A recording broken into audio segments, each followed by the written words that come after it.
your life.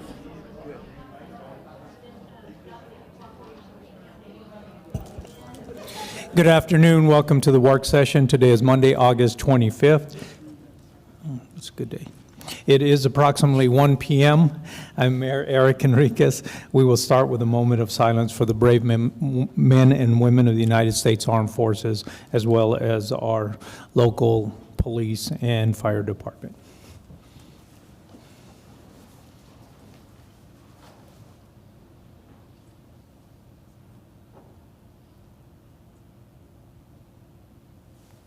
If you please join me in the pledge.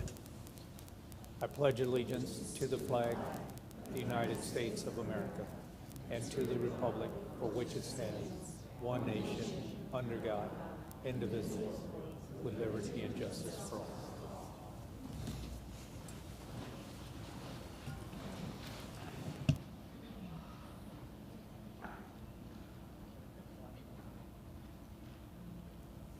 Okay, we'll start the meeting with Jobs of the Week. Is Sarah? Not Sarah. So you have to state your name and do the presentation.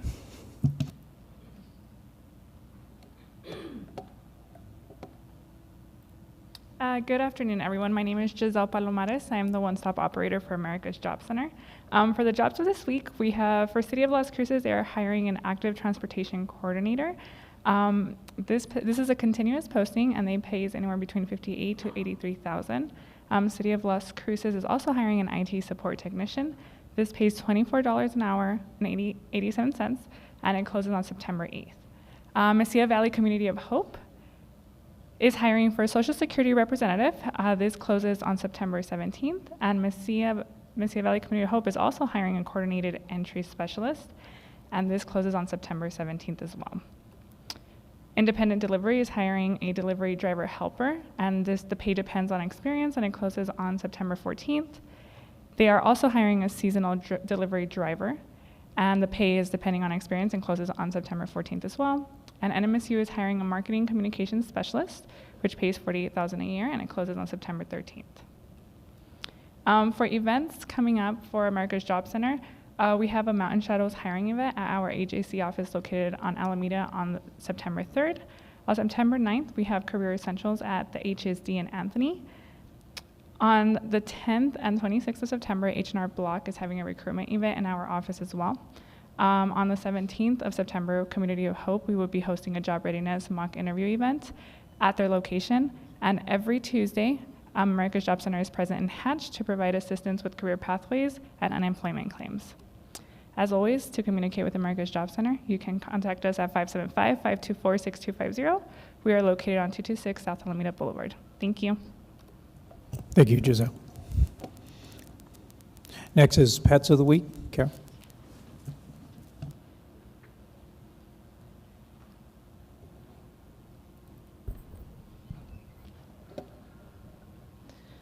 Good afternoon. My name is Carol Nelson. I'm the Digital Content Specialist with the Animal Services Center of the Mesilla Valley. Just as a reminder, through the end of the month, so through the end of this weekend, all our adoptions are free. It's a great time to adopt. This week, our dog of the week is Cookies and Cream, 88974, to look him up on the website. I'm an adventurous dynamo on the lookout for my next great escapade. I'm ready to tackle life and all in for fun and frolic. I'm not just a playful companion. I'm eager to learn and impress with my clever tricks. With a treat in hand, I'll show you just how responsive and trainable I can be. I would thrive with an active family and even a farm or ranch where I can run and be free. If you're seeking a lively sidekick to share your outdoor adventures, I'm your perfect match. In this week's Cat of the Week, Coco, 97009, to look her up. I'm a friendly and relaxed kitty ready to find my forever home. I may be a bit aloof at first, but once I warm up, I'm all about head scratches and neck scratches. I'm mostly low energy and love to be cradled like a baby. I love to explore my surroundings, and after a little adjustment, I'll happily purr and roll around for some extra love. If you're looking for a sweet companion who enjoys a calm and cozy life, I'm your girl. And we always like to highlight our long-term residents as well. We like to do this because the longer they stay at the center, it's harder for them to thrive.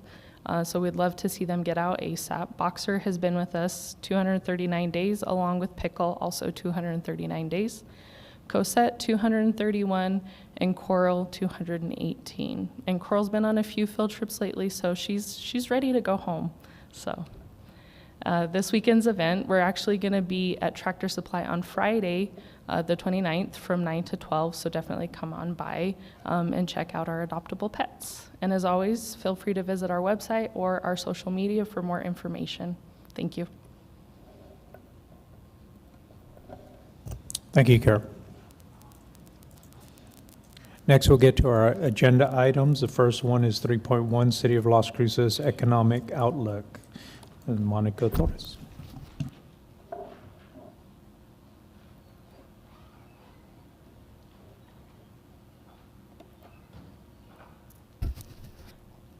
Thank you, Mr. Mayor and members of City Council. My name is Monica Torres, City Economist with Economic Development, and I will be giving you a summary of fiscal year 24. I will be comparing fiscal year 25 to fiscal year 24, and I will be going over labor market data, much taxable gross receipts, total distributed DRT, the cannabis market, construction permits, business registration in the city, and other metrics in the nation. Looking ahead and some questions. In the labor market, the labor force, the number of payrolls, and the number of people actively looking for a job increased. The labor force rose 1.3%, which is about almost 700 persons on average, to a total of 54,000. The number of payrolls rose almost 1%. It rose 0.8%, which is about 800 additional payrolls, to a total of 52,000. And the number of people actively looking for a job rose 14% to a total of 2,391 persons on average. The unemployment rate ticked up from 3.9 to 4.4%. That is a half a percentage point increase. And while it increased at 4.4, it remains among the lowest rates in recent years. In the state during the same period, the not seasonally adjusted unemployment rate went from about 3.8 to 4.3. And in the Las Cruces MSA, the sectors in which employment grew more were good producing with a 4.5% year over year, and education and health services with a 4%.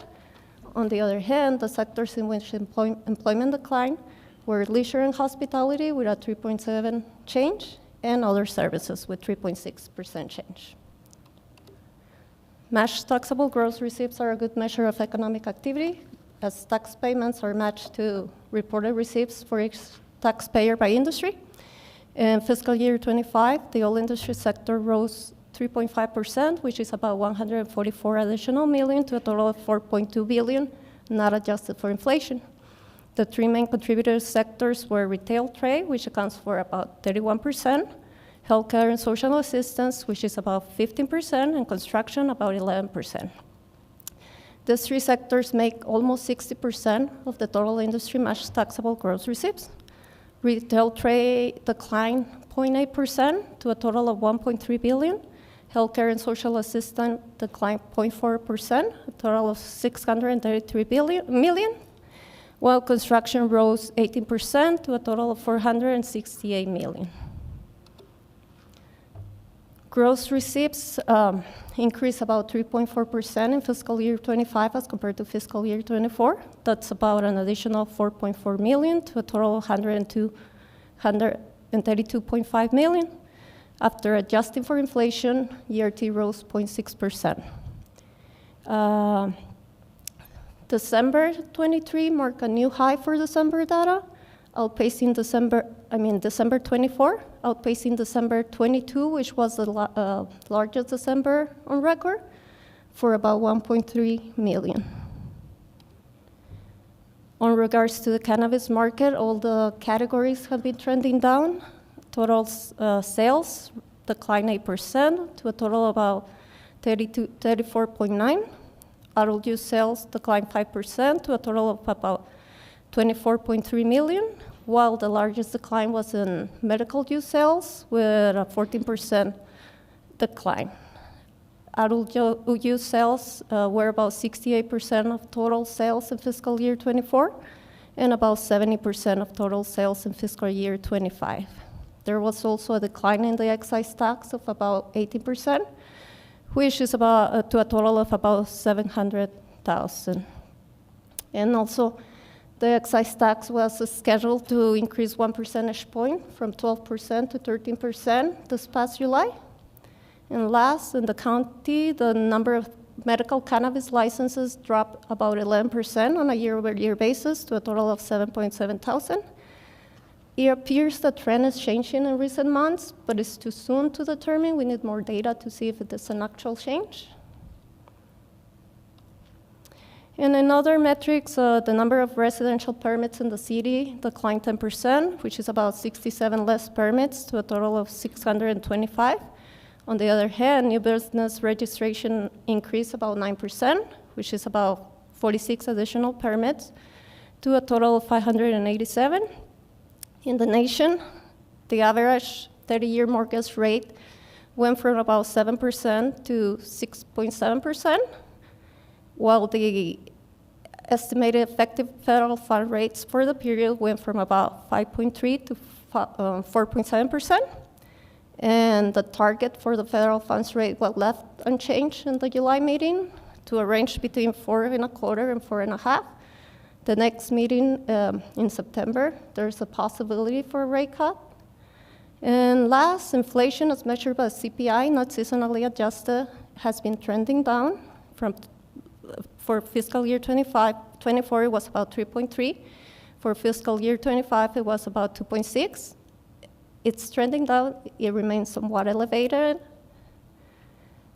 And, looking ahead, economic activity in the city for the past fiscal year has been solid, as evidenced by more people being employed, and while unemployment rate ticked up, half a percentage point at 4.4 remains what is considered a low unemployment rate. Growth in GRT outpaced inflation. However, there's uncertainty given the number of changes in the nation. Therefore, we will continue to monitor these changes and the potential impact on the labor force and consumer spending patterns. And that concludes my presentation. If you have any questions. Thank you, Monica. Appreciate it. Is there Councilor Matisse? Thank you for the presentation. Well done. I have two questions on the, I think it was page where actively looking for work. It was 2,391. I didn't put down the page number. Do you have any idea of what they're actively looking at, what industry or what we need to get these people to work? This data comes from the Bureau of Labor, and that's the only thing I know. Like, this is the number of people looking for a job, but I can look further in different data sets and see what's available out there and see if I can give you a better answer. Okay, and then if you go to page 7, I was thinking that many of them might be in construction. Because I noticed your new residential permitting was down for 2025, and I don't know if that could correlate there, but. Well, residential permits and construction are very important, as you said, like more permits, more construction jobs, more retail sales, but I cannot tell you like for sure if this is a sector that is. But I can look into it. Yeah, just maybe a brief analysis of the labor market and what skills they may have. Yeah, sure, I can look into it. Thank you. Thank you. Mayor Pro Tem. Thank you. Thank you so much, Dr. Torres. It's always really lovely hearing from you, even if you bring us bad news. So thank you. You know, a few weeks ago, I had asked the city manager to really think about creating a team that was focused on looking at national trends, and it feels like every day is different these days. And I know that you're part of that team, and so thank you, City Manager, for doing that. I think it's really important. I'm wondering if you've never really done this before, but I am wondering if in future analysis you can include like grocery prices. How is that? What does that look like in southern New Mexico, in Las Cruces, and if that, how is that impacting potentially households here? Do you think that's something that you could do? Yes. Yeah, of course. Yeah, seems like you're like, yeah, duh, pretty easily. But I just feel like I think that would be a really interesting, perhaps difficult statistic to present, but I think it's something that it's on a lot of people's minds right now. And then my only other question for you was on the cannabis. So those are like total numbers. Do you have like 2-year what that's translated in terms of revenue for the city that's come into the general fund? The excise tax? Yeah. Yes, I have the monthly data. I just consolidated by fiscal year. Okay. Am I answering your question? Yes. you need, What is that number that so I don't far? have it right now, Okay. but I can That'd give be it great. to you. That'd be great. Yep. Thank you so much. Yes. Thank you. Another? Okay, thank you, Monica. Thank you. Next is item 3.2, which is our annual internal audit report. Be Viola.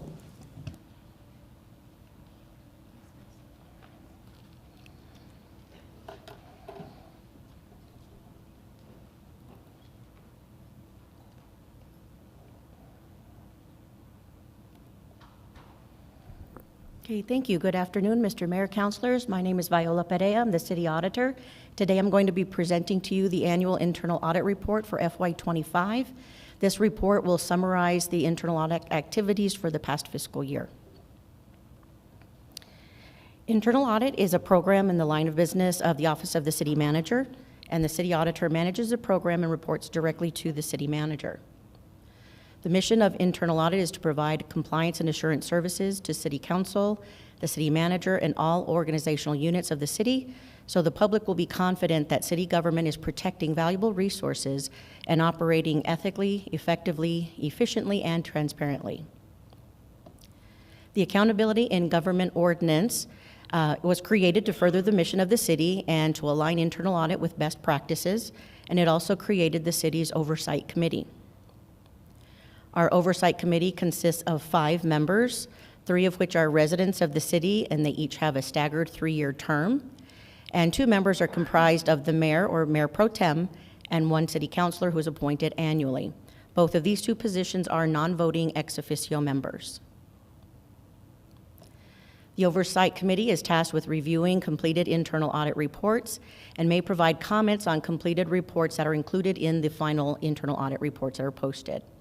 They may also lend advice to the city auditor regarding technical issues and provide recommendations for priorities and potential areas for audit. This is a summary of our current committee. It's comprised of Mr. Adolf Zubia, Mr. Bill Kinsella, Mr. Michael Cochran, and again, Mayor Pro Tem Ben Como and Councilor Matisse. The 3-year terms always start in on October 1st of each year, and then they'll go for the 3-year terms, expiring FY25, 26, and 27. This is just to demonstrate our org chart to show that internal audit does report directly to the city manager. And this is an org chart within the internal audit office itself. We are comprised of 5 members. We have the city auditor, 2 senior internal auditors, and 2 internal auditors. One of our positions is currently vacant. It has been posted. The posting will be closing soon, so we hope to fill this vacancy within the next few weeks. So the next few slides are going to provide an overview of the work completed by internal audit this past fiscal year. We completed and published 4 scheduled internal audit reports that included the citywide travel audit, a compliance audit of the Rincon Hills Park contract, the utilities customer deposits and refunds, and utilities cost allocation plan. 9 additional audits were completed, but they are currently still in draft form. The draft reports are being reviewed before they move through to exit conferences before they can be published. They include the sponsorship of non-city events, employee benefits and payroll corrections, utilities bill pay assistance programs, a citywide P-card audit, which ended up resulting into 8 separate reports, so we can focus each report on the particular criteria that we used for auditing purposes. The citywide leases audit, a temporary employment agency contract audit, overtime, Parks and Rec inventory, and the Amador Hospitality lease agreement. That particular audit has completed the review phase. It is going through exit conferences currently. Once we receive comments from management, it'll then be moved forward to the city manager's office and then to the oversight committee for publishing. In addition, to the planning phase, we started 3 additional scheduled audits that include the ARPA-funded nonprofit contracts. That'll be a review for compliance of 9 different nonprofit contracts that were provided ARPA funding. We're also going to be performing an audit within risk management to look at accidents that occur either due to vehicle accidents or sidewalk accidents and drug testing issues. Those were the three topics within risk management that rose to the level of interest and higher risk areas. And lastly, we're going to be looking at the business licenses within community development. That audit will then be, will actually tie into our next audit, which will be lodger's tax. So this will be level 1, which will end result with lodger's tax. In addition to that, we also have 5 follow-up audits that have been, that were begun in FY25, are still in the planning phase. We'll be looking at compliance or any corrective actions that were implemented on past audits relating to the project development and management manual, the utilities payment receipting and treasury management memo, where we identified issues both on the utility side as well within the finance side. Juvenile citation program, the Fair Labor Standards Act payroll and training requirements, and municipal court indigent defense services. Excuse me. Internal audit is also responsible for managing the external police auditor contract. Currently, we contract with the OIR group. They began services in March of 2021. Their contract will be expiring March of 2026, and we are currently in the process of reviewing our scope of work so we can move forward with an RFP for the new session. Internal audit, as I mentioned, we monitor compliance not only with the reports that come through, but we also review invoices to make sure that they are in compliance with the contract and accurately reflect all of the reports that have been completed to make sure we're being billed accurately. This is just a summary of the reports that have been provided up to this point by the OIR group. And the the ethics survey. In FY25, we did conduct an ethics survey. We've been doing this through internal audit annually since 2024. The ethics survey was open for a 2-week period this past April, and we received responses from 203 employees. In your packets, you have a much larger view of this summary, but this summary of the ethics survey shows the percentages of the positive responses that we've received from 2024 to current. Excuse me. It also compares our base year, which was 2014 to 2025, so management can see the differences, as well as 2024 to 2025, so we can trend those differences in the positive responses. And for FY25, internal audit currently has 2 performance measures. The first is we strive to complete 80% of our annual plan every year. For 2025, we reached approximately 75%. That is projects completed or were in process. And our second measure was 75% of employees surveyed will report that they agree or strongly agree that they work in an ethical environment. And our ethics survey this year indicated 75% of those 203 respondents did indicate they agree with that measure. This last slide is just a very brief overview, a bio of all of our staff, all of whom are here today. So we have Will Blanchard, our senior internal auditor. We have Vanessa Williams and Alma Ruiz, both internal auditors. Ms. Thielen her family relocated this past May, so we're, like I said, we're down that one position, but we hope to fill that very soon. So with that, I'll stand for any questions. Okay, thank you, Viola. Any questions, Council? None? Viola, I did have one on, I guess it was slide number 12. You talked about business license. Yes, sir. Is it a little bit more of detail what you're looking for in, or what is that really? What are some of the details to that? Okay, yes, Mr. Mayor and Council, our scope of work for the business license audit is going to include a few different aspects of it. Number one is going to be existence. Do we have policies and procedures or controls in place to ensure that businesses throughout the community do have, in fact, a valid business license? It'll look at whether or not the city is collecting the fees or assessing late fees for those business licenses. We'll be looking at I'm sorry, I'm losing my words here, codes enforcement, if you will, for businesses that are still in existence or still conducting business, and determining whether or not we're identifying those lapses, whether they've expired and they're not renewing, so we can get those folks with current licenses. And then our last aspect of that is going to be to identify some of our businesses that are going to be in the, I'll say the hotel, for the tie back into our lodgers tax. So it could be hotels, motels, possibly even the short-term rentals. We'll determine how that factors in. So that encompasses the high-level scope of work that we intend to be accomplishing through that audit. Okay, thank you, Viola. We just want to mention, like on the previous presentation, we saw where there was an increase in business activity in the city of Las Cruces, and we want to continue that. I'm all for accountability and, setting those rules and everything in place, and to make it a safer place for our customers to shop and people to work.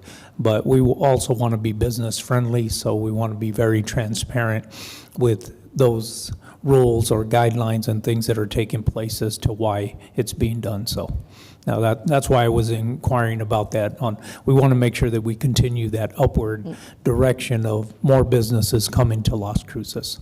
So Absolutely. Thank you for that. Mr. Mayor and Council, absolutely, I agree with you, and this is going to be the compliance aspect of our ordinance that manages those licenses, and then leading up again to the lodgers tax. So we'll be addressing that and be presenting that as well. Thank you again. Thank you, sir. Okay.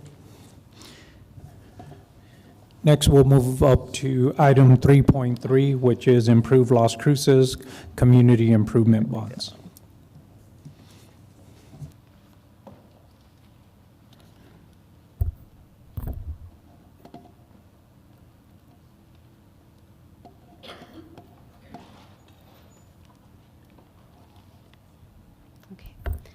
Good afternoon, Mayor, City Council. My name is Cynthia Lamillo. I'm the CIP Manager.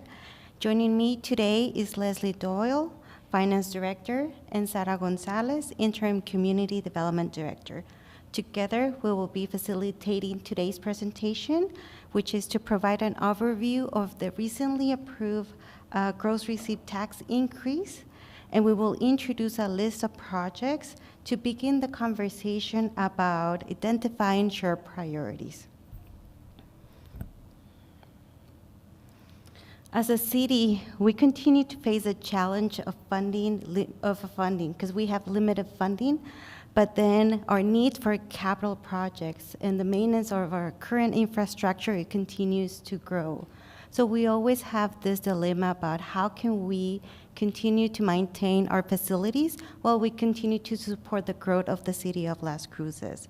All of our infrastructure projects, from roads, parks, public safety, and the building maintenance of existing facilities, demand improvements. And as mentioned, often our resources to complete those projects do not meet that demand. To meet these challenges, the city leverages multiple funding sources to support as many projects as possible. Each funding source plays a distinct role in helping us build and maintain and improve our infrastructure that our community uses. This funding includes, first one is the TID, which is a Tax Increment Development District, which is a mechanism to generate funds for a specific area.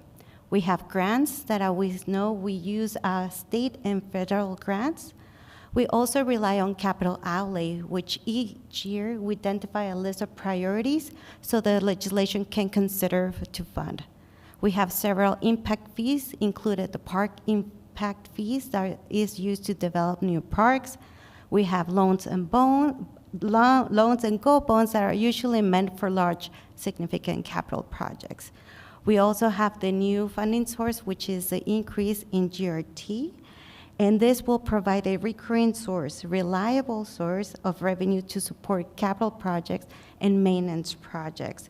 This will help us with our ongoing maintenance for public safety, streets, parks, public facilities, and other critical infrastructure. At this point, I would like to pass it along to our Finance Director, Leslie Doyle, who will be providing more information and details on the new GRT.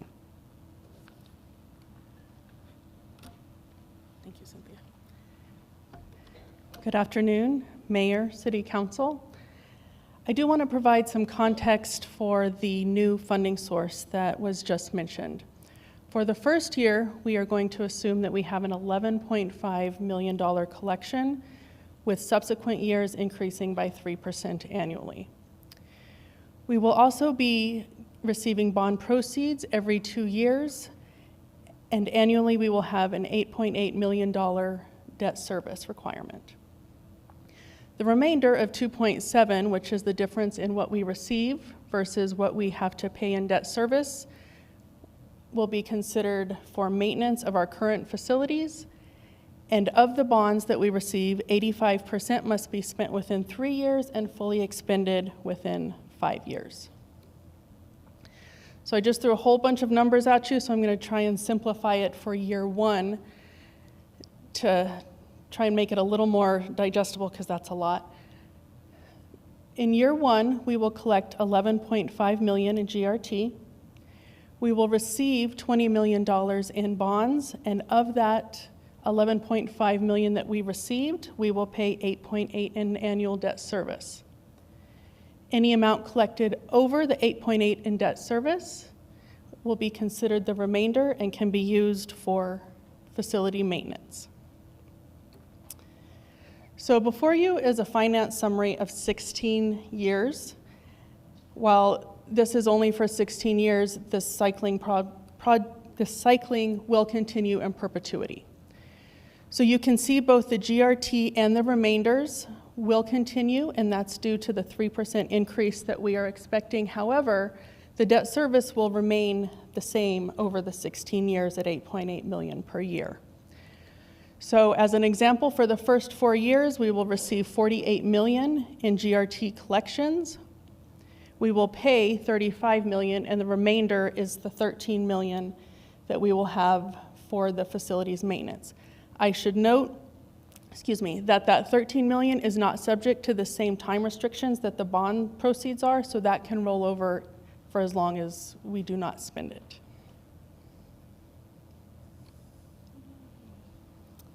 Now I'll turn it over to Sarah. Good afternoon, Mayor and City Council. Sarah Gonzalez with the Community Development Department.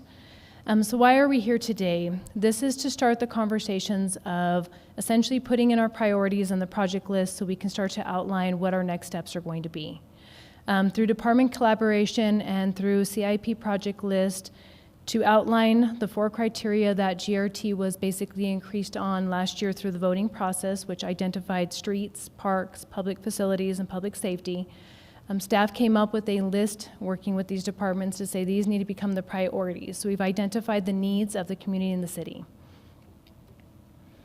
Once again, when we're looking at this, when the question did go out for GRT, it specifically called out for capital improvements and maintenance for streets, which could be drainage, utilities, any type of critical infrastructure, parks, public facilities, and public safety, which would include fire and police. I'll outline each one of these types and some of the projects that were already outlined and identified through departments. However, please consider that there may be other items in which you'd want to include. That's why this would be the discussion to start getting us moving in the direction of where we want to go. So regarding streets, we do have the pavement management plan or reconstruction of streets. Some of this could include traffic calming measures being added, sidewalks where we have sidewalk gaps being included. It may need utility infrastructure, so it could be including gas, water, or sewer that may need to be repaired. You're looking at lighting on streets, and so these would be our street lights, or maybe it's even lighting of the actual intersection lights. You would be looking at drainage, areas that may be flooding through certain areas that may need improvements and ponding put in. Lastly, could be paving markings. This would be something that's considered for your bike paths. Maybe it's markings or sharrows, things to identify the way that traffic moves, including all modes of transportation. We then move into our park section where we've identified we have over 32 legacy parks. A lot of the improvements that come with these parks are going to include restroom renovations, playground equipments, landscaping, shade structures. We start to see that we are getting into our hotter months and we're needing more protection as we do want to be outside and doing play.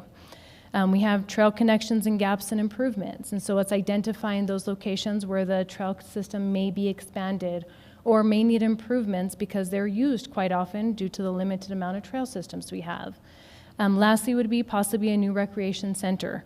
When we look at some of the new developments on these properties, we have to also consider that design will be required, and so that's going to have to be calibrated at an extended period of time, knowing design needs to come first before we go and allot any of the money, knowing we have a time frame in which we have to develop. You then move into public facilities. These are going to be our public facilities that may need roof maintenance, generators to actually operate, parking lot replacements if there's potholes or striping or wheel stops, lighting of specific parking lots or areas or parks, ADA compliance, meaning we don't have essentially any of the brails on the roadways to let people know that you're actually traveling into the center lanes. Remodels or renovations. When we're looking at this, we're looking at Fire Station 1 across the street that needs renovations just for firefighters to live and sleep in attainable housing, essentially. You're looking at remodels for the WIA building, Muni Court, buildings that tend to need more renovations and remodeling just so public can use them. We're also considering some of our water wells that may need maintenance or some of the recovery on them because they're actually servicing some of the city. Lastly, we move into public safety, which is going to include fire and police. And so a primary need is going to be the joint training facility. Once again, we look at when we're looking at these new buildings and they need design requirements, we need to have a allotted time frame in order to accommodate that design time frame. When we're looking at design, you're usually seeing 8 to 12 months for design. And so that could take a long time before you actually have that money implemented and ready to spend. There is a driving track, and so this would be joined with DAC and our police department. Currently, they're using a facility in Deming that will no longer be probably maintained or used anymore, and so this is to basically train our drivers and our police officers to use the speeds in which they do and to travel through the traffic. And so this is going to be a need for our police department to function. You have fire and police station renovations, as stated, and so different stations may need demolishing and repair. Some may need new buildings. Some are just to have good living quarters. There's also security cameras and fencing for some of our facilities that, right now, currently our police station does need a higher fence and cameras and basically the fencing to work in order to get accreditation. So what we're taking away from this essentially today is that by being able to predict how much funding is coming in, we can then provide a stable planning option, meaning we know how to move forward if we can budget these things correctly. The remainder will allow us to do more of our maintenance projects, provide some of that flexibility, and not be hindered to just specific projects. They can be used at a time that maybe if a re-roof is leaking, we're going to go in there and fix those roofs. We now would have the funding. Plan and design is always required. A lot of times we don't budget those in some of our projects, but we know it takes time and money to design, and then we come in with the new project moving forward. There is the spend within the 3-year requirement, fulfillment within the 5 years, but understanding that it's a 3-year requirement. So when we're looking at these project lists and you have something that is $40 to $45 million, you have to also understand that that has to be in consideration as the design comes in first, and then you plan to do the build because it's probably going to take 2 cycles to actually go through to fund the entire project. And that's where we're saying the last thing is the capacity to complete the projects. If we know that something's going to take 1 or 2 years to build and 1 year to design, we know we need to actually plan within 3 to 5 years. So this is our next steps. This is what we're asking for everybody today as we're here. We're in our work session and we're going through these processes. Staff has outlined these projects that are important in order for the community as well as departments to actually get through and provide to our civic needs. We're now going to do community engagement. We do want to reach out to the public and have meetings to where they provide us their priorities. We did that through GRT. We're now going to go through the same process and say, now that we've identified some of these lists, what are the priorities of the community? We would come back with that information based on the discussion today and then outline some project options. In our work session in October, it should be known that we'd probably come back with something that's going to get us 1 through 4 years. I think we have to see these project lists as a revolving process. Priorities are going to change, projects are going to change, and some of these projects that are on these lists may be funded through different funding sources. And so with us having GEO Bond coming up next year, that gives us opportunities for other developments and so other projects. Maybe that's the library renovation that could be coming in for the GEO Bond. Those were considered in 2022. Maybe it's time to consider it in the GEO Bond cycle. And so we have other priorities and projects that may be coming forward. So to limit ourselves to a 20-year span is very difficult, knowing that things will change. Lastly, we'll be coming back with a resolution in November that will identify those priorities and projects based on public input and City Council's direction. Any questions? Yeah, thank you, Sarah. Comments? Discussion? Councilor Corinne? Go ahead. Thank you all so much for doing this, and also for the document that you shared earlier. That really helped me understand what kinds of things that are on the table. I just have a few quick clarifying questions, and then sort of my thinking on this, which again is evolving, and obviously I think community input is fundamental to whatever we do, so I really want to make sure that that's a big part of the ongoing conversation. But my first few questions are probably more for Leslie. Sorry, Sarah. Don't worry, Sarah. I love talking to you, Sarah. So I'll come up with something to talk to you about. But thank you for this presentation. And so I just want to make sure that I completely understand what exactly the restrictions are, and also the assumptions that underlie the assumed sort of amount that's increasing. There are a few things, like a 3% increase in GRT, I know is based on a lot of data, but there are a few things that I wonder in terms of our accountability to having the debt, and whether or not that is a safe assumption. That is increased economic volatility that's happening right now. In addition, state discussions about whether or not medical services should be excluded from GRT, which I think are more than 10% of what our GRT revenues are. So I worry a little bit about what impact that might have on our overall GRT forecast. So do you feel like you'll never hear me say this probably ever again, but I might want a more conservative estimate I might ask for us to be a little bit more conservative in this, just because I don't know if those volatile factors are part of that assumption or not. Could you talk a little bit more about where the 3% comes from and what's underneath that? Yes, Mayor, Councilor Corinne. We did discuss this with our financial advisor, Mr. Harrigan. I'm sure you guys are familiar with him. And we did kind of go back and forth also. He did feel, as do I, that the 3% is conservative enough. Okay.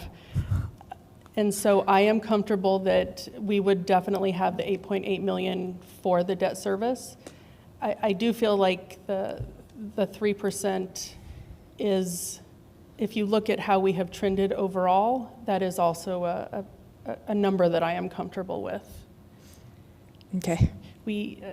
Of course, we've trended very high. Like I guess that's what I acknowledge, that's recently the increase has been relatively steep. I don't know because I don't know. The world is wild right now. So it certainly is. We could come back with some additional information on different scenarios if that's something you would like us to do. We can definitely provide that. I think I just want to make sure that we are being as conservative as possible in this particular domain, I guess would be my ask. And if you feel like that is the most conservative number, then I trust y'all's expertise. I just have an impending sense of doom that I can't shake. You will find that I am often the most conservative one in the room, and I am comfortable with Okay. 100%. So, thank you. So that was my main question related to that. And then the other question is, so the restrictions on the 3-year and 5-year thing, those come from the places we're borrowing the money, the way that we're borrowing the money through the bonds? So those actually come from the IRS. We are required to spend 85%, and it has to do with how we can invest the money and then receive that interest. So the IRS requires that we spend the 85%, and we can invest a certain way, and then after we hit that 3-year mark, we have to invest differently. So the goal is actually to spend within the 3 years, but if we don't, then there are some additional restrictions that the IRS puts on us investing those proceeds. And we'll be primarily investing in the State Investment Council as we typically do, or this is a separate way that we translate this money into interest and use it? We would look and see how we feel like it is most appropriate to invest and how we could receive the best return. Okay. Yes. So that's not dictated, that we can, It is we not, can no, do ma'am. that based on whatever we have. Okay, That is thank you. correct. That's what I was curious, where that 3 and 5 year thing came from. And then it will be cycled, similar, like then the 5-year thing is like a cycling similar to GO bonds, as far as I understand it, or no? That is, well, it will be every 2 years. So Okay. we would receive 20 million every 2 years. Okay, thank you. So I think that those are all of, thank you. That really helps me understand You're welcome. how this money is coming into being, which might seem opaque given the different variables. So thank you. I really appreciate it. And thank you for being the conservative person in the room. I appreciate it. So my other question, or my other really, again, I really want community input to be a huge part of this. I hope we can have public comment today, and I hope these conversations, we can really elevate how often we have these conversations. My thing sort of goes more to Sarah's presentation about what the options are. I really want us to not have a bunch of city facilities that are neglected, raining on people, that people literally cannot be in. Municipal court right now is like, I think about municipal court in this category. I think about the LCFD folks who are, showering somewhere else. I noticed, Sarah, that you mentioned that you called one of the stations across the street, quote, historical, and I thought that was a really nice way of saying old and kind of wrecked. Like, in this case, don't call the historical preservation folks, because those buildings are not, I don't think, historical. And I thought that was the nice way of saying antiquated and out of function, but let me just clarify on that. Okay, thanks. Not actually historical.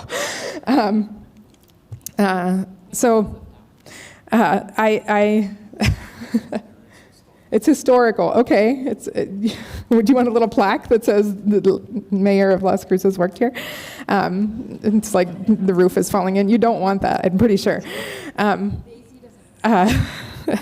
they're sweating, there's a big picture of you. The fire department can look at you in that picture. No, I would really ask that whatever happens, we really get those. I really want us to make sure that our own facilities that we have, that people are functioning in or trying to function in, are the highest priority on the list. For me, I think there's a lot of discussion to be had about new things and other things, but I just really continue to be this really sort of bothers me that we have facilities that are unlivable or unworkable, and so I just want to speak to that first. And I know that there's lots more conversation to be had, but I just sort of want that to be an underlying value that I think is really important, that which no one in the public necessarily even is necessarily thinking about. So I think public input should be the main driver of a lot of these conversations that we have, but I just want to speak from an internal perspective that I really want us to make sure that we get those things together as much as we possibly can with this new money. Thanks.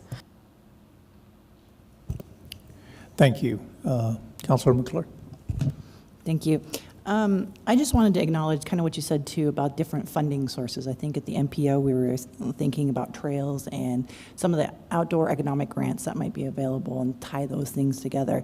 So, but I don't want to have a sort of loss of focus then too for things like restrooms at parks that make sort of that public good.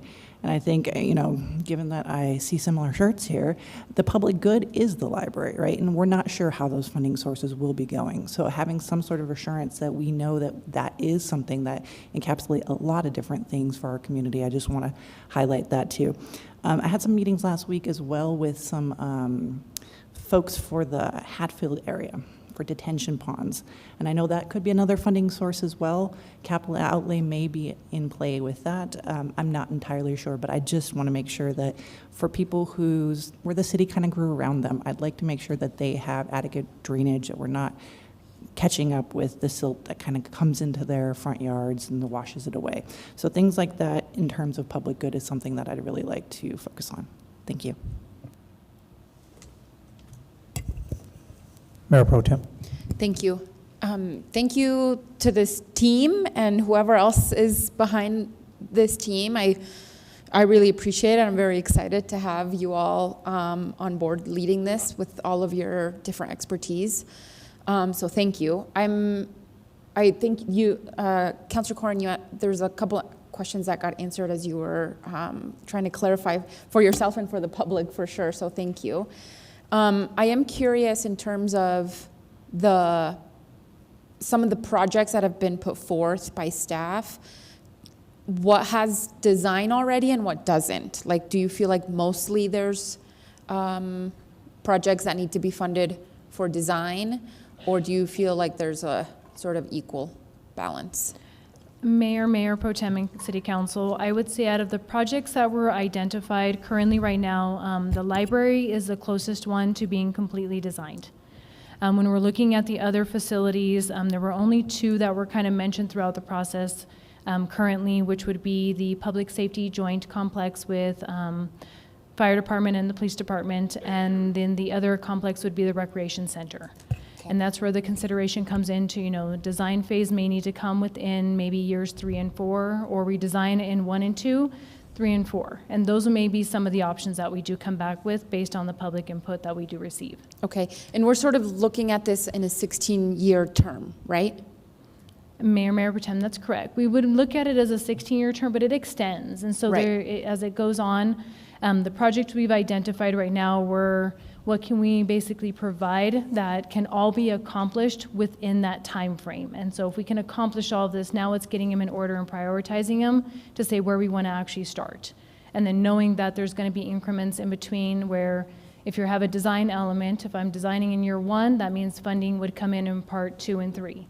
Yeah. And then you would have the funding that may lead into 4 and 5. And so those larger projects have to be built out into a span of multiple years, as opposed to some of the renovations or the remodels that may take place that we could actually have funding and start moving on in the early years while design is taking place. Love that. Thank you, Sarah, for that explanation. I just want to zoom out a little bit because I think I literally have been thinking about this so much as I was preparing for today. I feel like we are in an infrastructure emergency at the city. And it's actually something I feel like the majority of the public sees as well, right? That's why when we said, we kind of have a hard question for you guys as a community. Can you please raise taxes on yourselves, right? Can you please increase the GRT? And the majority of the community said, yeah, actually we do. We will pay a little bit more out of our pocket because we believe in our community and we know that we can make it better. And how we move forward in the next couple of months, I think needs to honor that. And the ultimate decision we make in November, I think needs to honor that people said, yeah, we believe in our community enough to do this. And we want to, you know, be part of the solution. And so saying that, I think there's like this really fine balance between this infrastructure emergency that we currently find ourselves in versus this like big vision, dreams coming true. Oh my God, yes, we have the fund. Let's build that brand new shiny thing we really want. And so I want us to approach this with the emergency in mind first. That what if we build like brand new, shinier things, and I'm not talking about the library. I just want to note that. I'm not talking about the library. The library's been waiting for a long time. Caveat, I'm not talking about the library. I just want to say that. I fear that if we say, okay, let's build these like new, exciting facilities, that we continue to neglect the facilities that are currently really needing our attention. And when I talk to the public, because at first I was like, oh, I don't know if I'm going to support this, but I changed my mind because I also believe in my community. And so when I talk to people about why they should vote for this increase, the importance of it, here are the things that I hear from our community consistently. In terms of public safety, the biggest thing right now, and we keep talking about it, Chief Story's been talking about it, is this juvenile crime conversation, which if we look at if we read between the lines, it's young people don't have enough to do in our community. And so how do we address that? With library services. Libraries are excellent for young people to stay out of trouble. Recreational facilities, even though I'm willing to admit that that would be a brand new shiny situation, but I do feel like those are the conversations we need to be having. I talk to people talk to me about pedestrian safety and the kinds of alarming numbers we are seeing in the city of Las Cruces for pedestrian deaths and injuries due to poor design. Consistently hear people telling me that, people are speeding in my neighborhood, and that impacts the way that the walkability, the quality of life, right?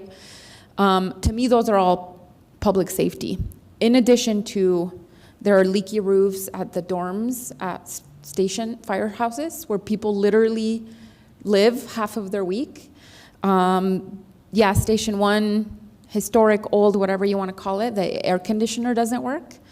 There are firefighters taking baths in portables right now. I think there are serious issues with the current infrastructure of our firehouses.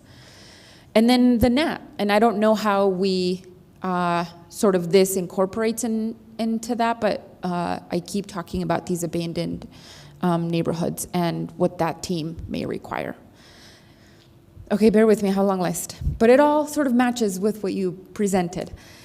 I also consistently hear about, one of the main things people talk to me about is, when are you going to repave my road? And sometimes I tell people, let me check. Oh, no worries, you're on the CIP for 2030. And that's crushing. And that's crushing for David to tell me that, for Public Works team to tell me that, and then for me to be the messenger to my community. Since I got on the council, we've been talking about the 82-mile backlog that we have in order to repave, for roads that need to be repaved. I would love it if we made a dent in that. And not just 5 miles, 6 miles, 8 miles, 10 miles. I would love it if in the next few years we made a serious, considerable dent in the first thing our people, when they walk outside their house to go to work, it's the first thing they see. I think that's important. Our parks, I think that's the list that you presented is right on. So these are the things that I hear, right? Those are the things that I hear. Here's also my analysis for what I see and what I hope are the kinds of the infrastructure emergencies that I'm talking about. Our bus infrastructure, there are people sitting, waiting for the bus in smoldering heat. With 0 bus shelters, 0 benches. And from what I hear from Councilor Corrin, the numbers are only increasing of people who are riding the bus. And that to me is a matter of equity. Most of the people riding the bus are going to work. Most of the people riding the bus are low income. Most of the people riding the bus don't have their own vehicle. I want to see us take a serious investment in that. And I know that gap exists. I know that that list exists already. Sidewalk gaps, and municipal court is literally operating out of the second room conference floor at City Hall. That's not okay.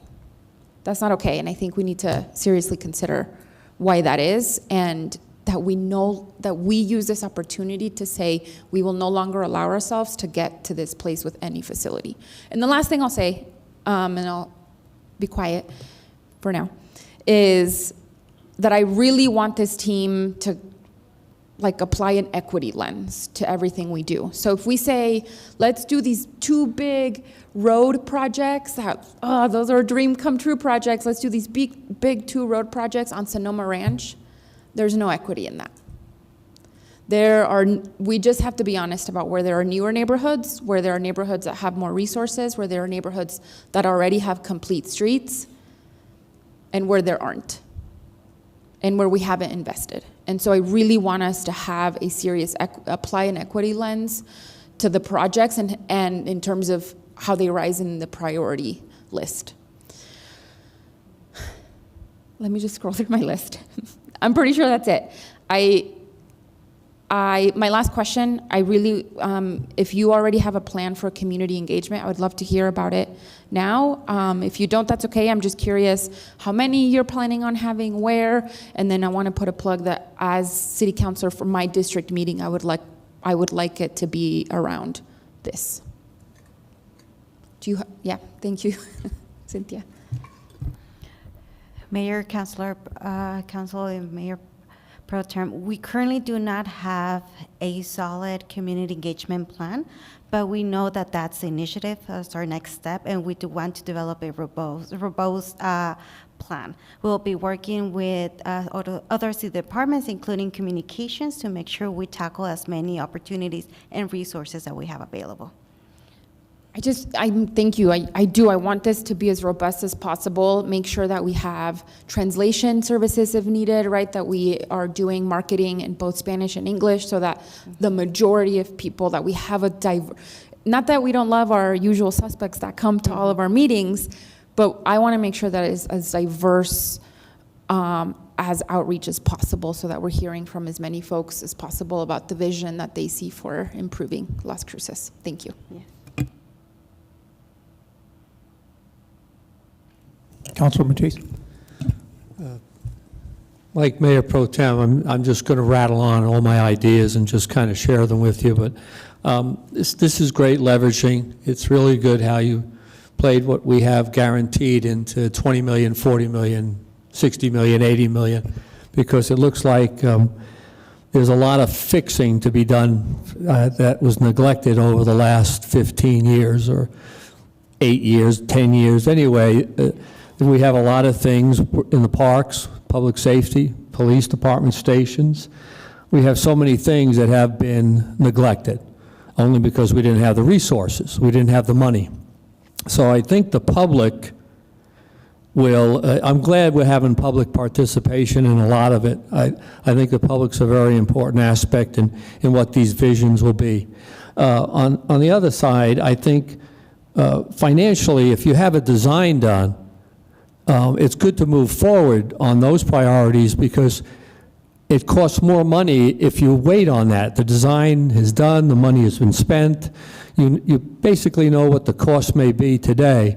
You do not know what the cost may be if you put it off 3, 4, 5 years. The price of steel, inflation, and other things happening, and just getting a contractor today, because everybody's building everything today. Unfortunately, in other cities. That's my other point. In other words, I think another priority will definitely be public safety. I think the gross receipts tax was passed basically because they want a safer city. They want crime reduced. Madam Bencomo mentioned the juvenile delinquency. That's very important. I think I like to see more money spent in after-school programs, maybe better participation with Las Cruces Public Schools so that we can introduce more programs like the new DARE program. I'd also like to see recreation programs, maybe teen centers, to keep busy, recreation programs, the baseball fields, the football, all the fields need to be upgraded. And a new library, of course, would be another good attraction for the city of Las Cruces, getting new residents. If you have a safe city, You have good services, you have a new library, you have paved streets, you get rid of the blight that we see, and you have parks that are not run down and/or the restrooms are not even able to go into. People see this when they come to look at Las Cruces to buy a home, and we saw in the statistics the new residential housing, a little bit of dip. Well, when we dip, that dips. And when we build and create excitement and create a beautiful looking city, not only cosmetically, but I mean internally, socially, taking care of people that have less money, that's important too. The economic picture of housing, I think we've done a good job, and I've been asking for a history of our affordable housing. I think Natalie just got that email today.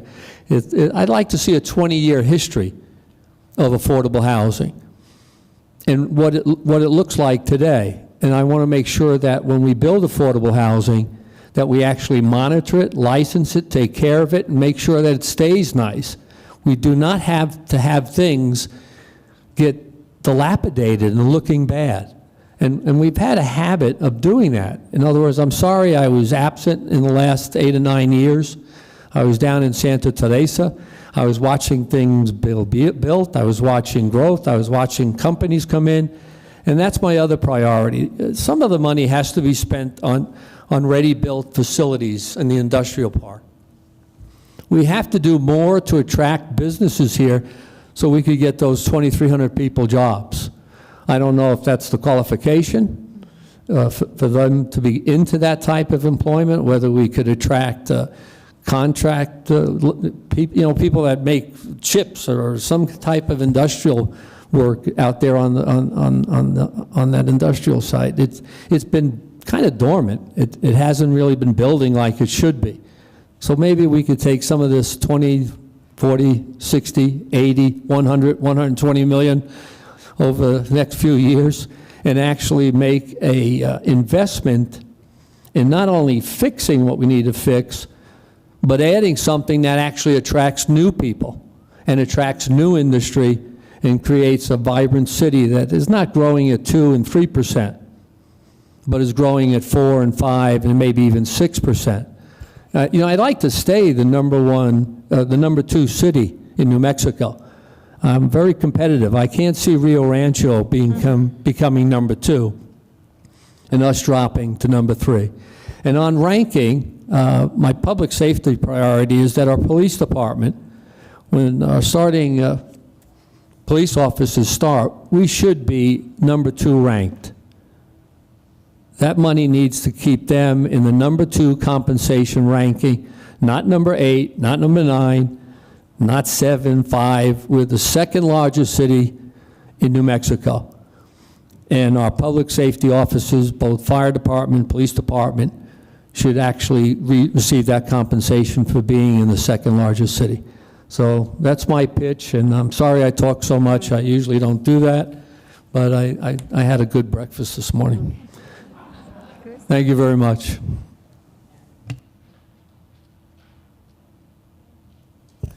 Okay, thank you all. You need a mulligan. Okay, go ahead. I just wanted to note that I think GIS should be part of the conversation around, especially the equity lens piece.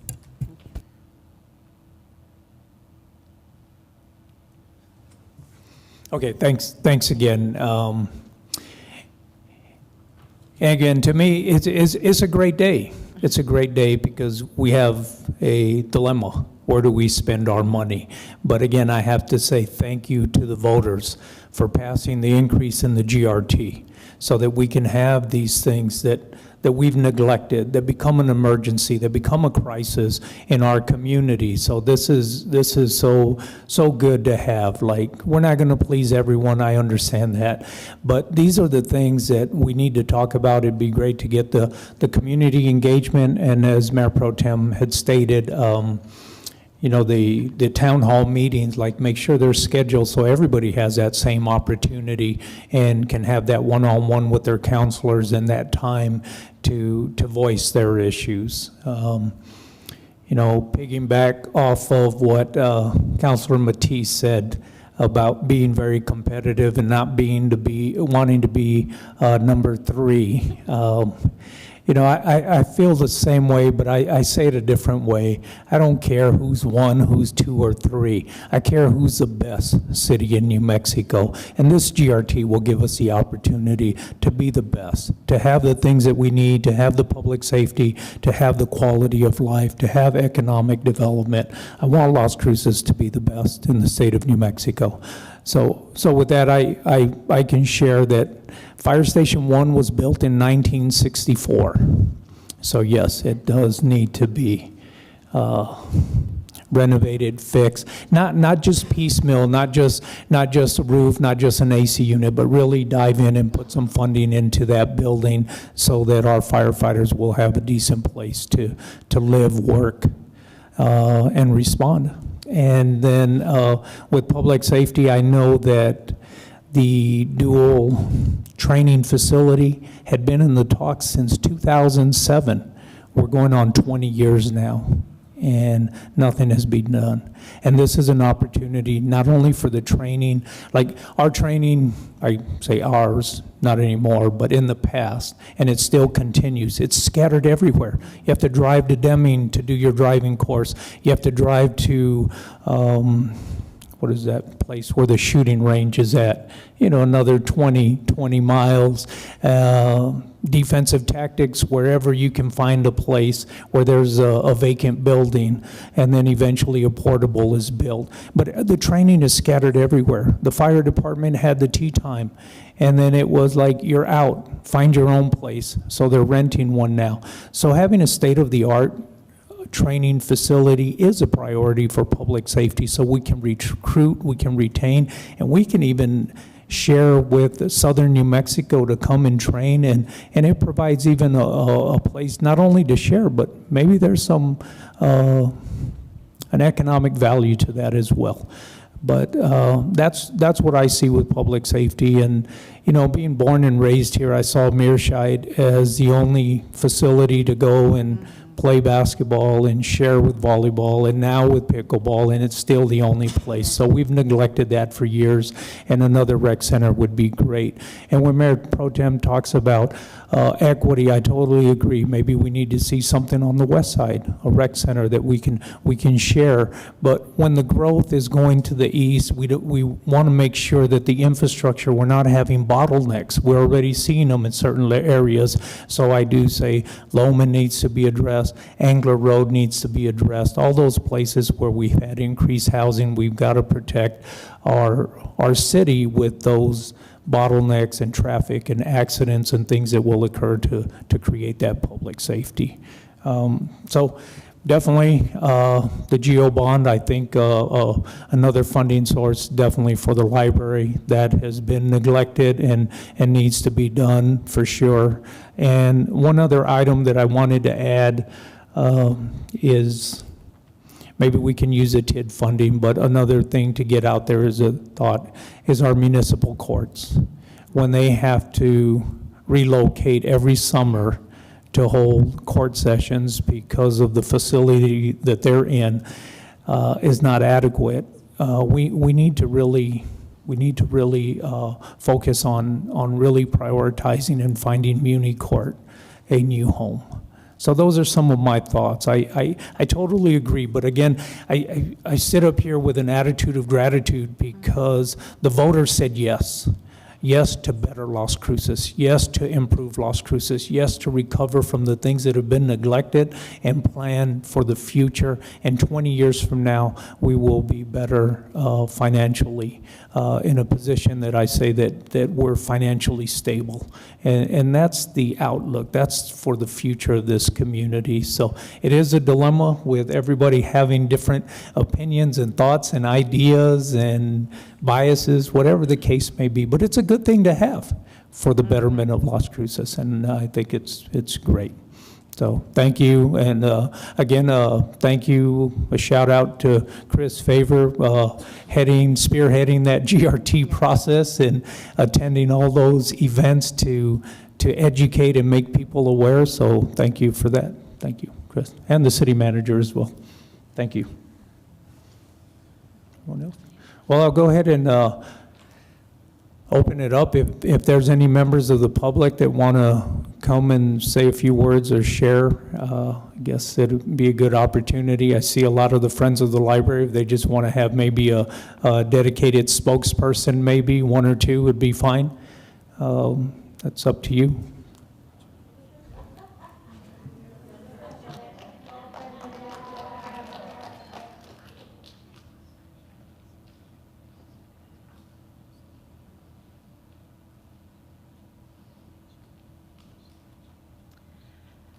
Thank you, Mr. Mayor and City Council. I am Linda St. Clair. I am the president of the Friends of the Library, and we're very happy to hear so many people refer to the importance of the library. I do think that the message is getting out that we are more than just books at the library, that we do provide lots of opportunities for people, and so the idea of building opportunities for more youth activities. We have phenomenal librarians who work really hard to make sure that we have interesting activities and things for people to do. And the design process has been going on for the renovation, and it is astonishing how much work that is and how many improvements need to be made, but I think that things appear to be going very, very well, so we're really excited about that.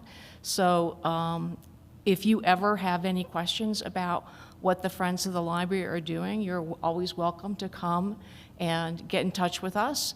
We'll have our annual meeting in January, and I certainly hope that you're able to come out for that to sort of get a picture of some of the things that we've been doing.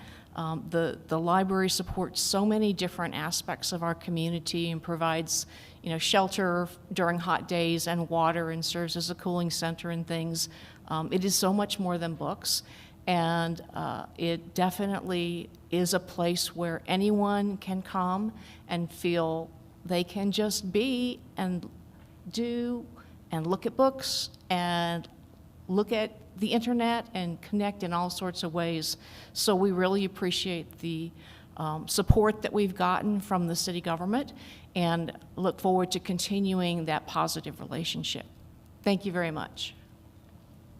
All right, thank you. Is there anyone else that, yeah, coming up, George.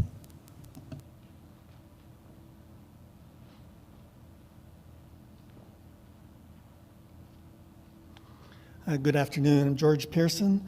I want to speak to, you have trails as an item that you'll be looking at, so I want to have whatever sliver of monies for trails set aside, and especially look at some of the gaps. The Mesilla Drain Trail currently ends at Burn Lake, so it'd be great to extend that through so we can connect to Lakeside Drive so that we actually have some transportation connectivity. And I also want to pick up on Councilor Bencomo's comments on transit. We've been building, just approved or are building new affordable housing out on the East Mesa, but I believe that those are all outside the current Roadrunner transit areas. So when you're looking at transportation costs, ownership of a car is about $10,000 a year. And when you're looking at low-income housing, that's a significant impact on where people need to choose to live. So looking at transit in that respect, extending those routes, I think would be good. And since I have some time left, I would be remiss if I didn't put on my Alameda hat and talk about the WIA building. It may not be part of the GO bond, but let's look at capital improvement projects and do the improvements for the WIA building to preserve it. Thank you. Thank you, George. Let's say if Chris, did you want to say anything? Yes, sir. You're good? Yes. Yeah, I'll get you next. No, come on up.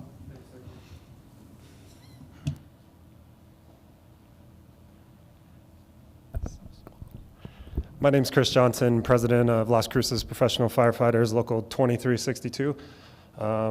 I'm here to speak on a couple of the public safety initiatives that you guys have brought forward. First, to thank you guys to putting together all the work for this process and the list. It's awesome to see that development come, and I'm in total agreement with the council and mayor for what that can do for our city. So thank you guys for all the hard work behind that. Mayor Pro Tem, you hit everything, I think, with how to be equitable, the infill of our facilities, and some of the problems that we've faced. Thank you for recognizing that, especially from the firefighter standpoint. We've been living in some facilities for quite some time that I couldn't say are the best to date. So I appreciate that and the emphasis that you guys have placed on backfilling that, both at the fire department and across the city, and the struggles that municipal courts dealt with. I can't even imagine that as well. When it comes to the joint training facility and logistics, I just hope that it's recognized that that's also an investment in the infrastructure of both the fire department and the police department in how those work. That's the background or the backbone of our organizations and our training and our development. It's hard to see that sometimes, on an outward look about how that affects us, but that's investing in the fire department and the police department to make sure that they continue to operate at that level that we all expect, that #1 in the state. That facility would address some logistics issues that we've been having for quite some time. Mayor, you addressed it. We moved around the city 3-4 times now to try and accomplish that, and we're already outgrowing the facility that we currently have. And that facility, correct me if I'm not wrong, we're spending about $200,000 a year just in rent. That's nothing coming back to the city. That's no investment in our capital or anything like that. So thank you again for bringing those forward. That training facility, I think in our eyes, is fully supported by our union. Am I out of time, sir, or is that? Okay. From a training perspective, though, what I wanted to touch on the most is that has to deal with our safety. That has to deal with how we provide a service back to our community. And I can probably attest that the police, from the very same side, not having those places to do that. When I came in the fire department, we were pulling hose out in dirt lots. We were pretending like we had buildings to go into, and that was wholly inadequate. 15 years ago, we started the conversation, Mayor and previous fire chief. 10 years ago, we were able to get the training facility, the training prop building up at the airport. So we had the land allocated, we had a site plan with the expectation of growth. And since then, we haven't really advanced that much. Although that gave us a much needed prop to work on, to perfect our skills so that we could both be safe for ourselves and provide the highest quality service to the community. Since then, we've started to lag behind. As we build on that, we're starting with a Class A facility that comes into real live fire, real live smoke, real live contaminants, real live cancer risks that our firefighters are now facing, and have a facility where you can actually doff your gear, clean up, get outside of the sun and the heat and the cooling, I think is essential into building what we should be as a fire response and the skills that we need to respond safely. Did I miss anything, Chief? So again, thank you guys. I can't wait to see where this list goes. I think everything on that I watched is of the utmost importance, and I'm very glad that we have this opportunity to start addressing those things within our community. So Mayor, City Councilor, and Council, thank you guys so much for what you guys have done, right, and the team that put it all together. Thank you. Thank you, Chris. Yes, come on up.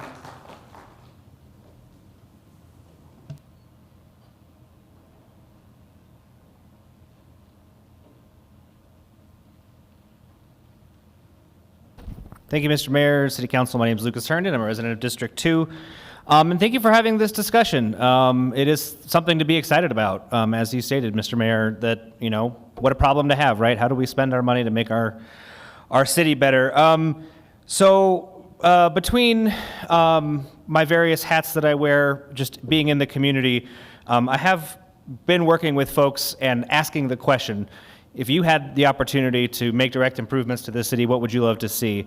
And I am excited to see what the public listening sessions will look like so that we can have that input. So this is just sort of a list that has been compiled just through these casual conversations in various places, on the street, at tabling events, online through social media. And they've kind of been broken down into 3 things: physical infrastructure, service-oriented issues, and quality of life. And under physical infrastructure, things like street repair, traffic calming, bus stop shelters, buses on Saturdays and Sundays, more frequent stops, lower fares or no fares, and climate cooling infrastructure, including more trees, looking at becoming a Tree City USA, more solar panels, specifically solar panels as shade structures, cooling centers, drinkable, flood prevention, water conservation infrastructure. Under service-oriented flexible support services that are accessible to low-income and unhoused people, including mediation services for uninsured low-income people, investment in a network of mental health and substance use treatment centers, diversion programs in municipal and district courts, flexible funding streams for supportive services such as mobile rapid response crisis intervention teams, and implementation of permanent supportive housing projects like the Amador Crossing. And finally, under quality of life, youth programs, infrastructure, something like water park from Deming, roller rink, drop-in centers, free accessible sports fields, courts, as well as Center for the Arts for young people, infrastructure for car meets, a large lot with shade, water, bathrooms, etc., more libraries, innovative parks with lots of shade, as well as chess, domino tables, water features, etc., and accessible local cultural events like the Event Center in Rio Rancho, all of which are things you go to other cities to do and visit. Those are the things that you do when you're in other places. So let's invest in those things. Thank you very much. Thank you. All right, again, thank you for all the work. Thank you for the presentation and everything that you put into this, and more to discuss and looking forward to it. So again, thank you. It's as I would say, it's a great day. It's a good dilemma to have, and we'll continue to listen to our community and move forward. Thanks. Looking for a motion to adjourn. Move to adjourn. Second. This is on the motion to adjourn the work session. Councillor McClure? Yes. Councillor Matisse? Yes. Councillor Graham is absent. Councillor Coran? Yes. Councillor Flores is absent. Councillor Bencomo? Yes. And Mayor? Yes.